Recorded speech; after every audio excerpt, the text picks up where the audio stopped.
seek common ground while shelving differences, and help each other succeed, our relationship would make considerable progress. But if we take each other as rival or adversary, pursue vicious competition, and seek to hurt each other, we would roil the relationship or even set it back. The world today is turbulent, plagued by conflicts. Old problems are compounded by new ones. Humanity is faced with unprecedented challenges. Major country competition should not be the underlying logic of the times. Only solidarity and cooperation can help humanity overcome current difficulties. In an age of flourishing sci-tech revolution, neither decoupling nor supply chain disruption is a solution. Only mutually beneficial cooperation can lead to common development. Small yard, high fences is not what a major country should pursue. Only openness and sharing can improve the well-being of humanity. As two major countries, China and the United States should bear in mind the interest of the whole world and inject more certainty and positive energy into the turbulent world. It is my consistent belief that as the world's most important bilateral relationship, a stable China-US relationship is critical not only to the interests of the Chinese and American peoples, but also to the future and destiny of the entire humanity.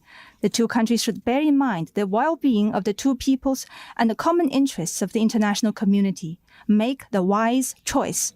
Keep exploring the right way for two major countries to get along well with each other and realize the long-term peaceful coexistence of China and the United States on this planet. The United States has recently concluded its elections. China's goal of a stable, healthy, and sustainable China-US relationship remains unchanged. Our commitment to mutual respect, peaceful coexistence, and win-win cooperation as principles for handling China-US relations remains unchanged. Our position of resolutely safeguarding China's sovereignty, security, and development interests remains unchanged. Our desire to carry forward the traditional friendship between the Chinese and American peoples remains unchanged. China is ready to work with the new U.S. administration to maintain communication, expand cooperation, and manage differences, so as to strive for a steady transition of the China-US relationship for the benefit of the two peoples. I look forward to an in-depth exchange of views with you on China-US relations and on issues of mutual interest. Thank you. Thank you very much, Mr. President. It's good to see you and to see all of you again. You know, 1 year ago, we met in the Woodside Summit in San Francisco, and I'm very proud of the progress we both made together. Our military communication at multiple levels, our leaders are now regularly talking to one another on a regular basis. On AI, we have brought together our nation's experts together to discuss risks and safety. Our counter-narcotics, on that issue, we resumed cooperation, and I want to note, in my country, Mr. President, overdose deaths are coming down for the first time in 5 years. We have a lot to discuss, but let me close with this. For over a decade, you and I have spent many hours together, both here and in China and in between. And, you know, I think we spent a long time dealing with these issues. Let me close with this.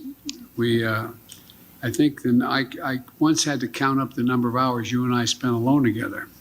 I remember being on the Tibetan Plateau with you, and I remember being in Beijing, I remember all over the world. And both first as vice president, then as president.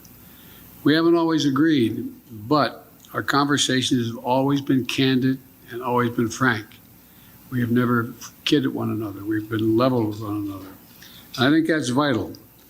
These conversations prevent miscalculations, and they ensure the competition between our two countries will not veer into conflict, be competition, not conflict. That's our responsibility to our people, and as you indicated, to the people around the world. We are the most important alliance or most important relationship in the entire world. And how we get along together is going to impact the rest of the world. And so, our two countries cannot let any of this competition veer into conflict.